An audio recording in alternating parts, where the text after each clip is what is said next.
બનાસકાંઠામાં થરાદમાં ખુલ્લામાં medical waste ફેંકાયો। વિદ્યુત બોર્ડ કોલેજ અને શાળા પાસે મેડિકલ વેસ્ટ દેખાયો છે। મીઠા હાઈવે રોડની બાજુમાં મેડિકલ વેસ્ટ જોવા મળ્યો। મેડિકલ વેસ્ટ સરકારી કે ખાનગી હોસ્પિટલનો તે તપાસનો વિષય। થરાદમાં ખુલ્લામાં મેડિકલ વેસ્ટ ફેંકી લોકોના સ્વાસ્થ્ય સાથે ચીડા થઈ રહ્યા છે। આરોગ્ય વિભાગ તાત્કાલિક ધોરણે તપાસ કરી કાર્યવાહી કરે તેવી માંગ થઈ રહી છે।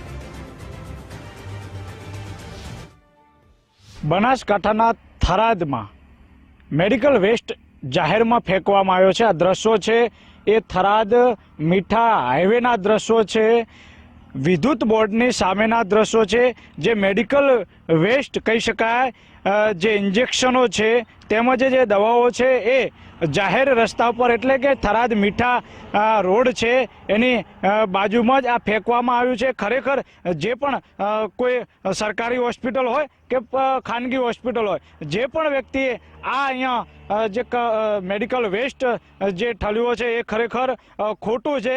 આની સામે આરોગ્ય વિભાગે તપાસ કરવી જોઈએ। આ કોણે ફેંક્યો છે, કોણ છે, એના પર કાર્યવાહી થવી જોઈએ। કારણ કે આનાથી મનુષ્ય માનવને પણ નુકસાન છે, સાથે સાથે પશુને પણ નુકસાન છે। ઇન્જેક્શનો છે જે 100 સાથેના જે સિરીજ છે એ ખરેખર આ અત્યારે જાહેર રસ્તા પર ફેંકવામાં આવ્યા છે। એટલે ખરેખર આ એક ખોટું છે।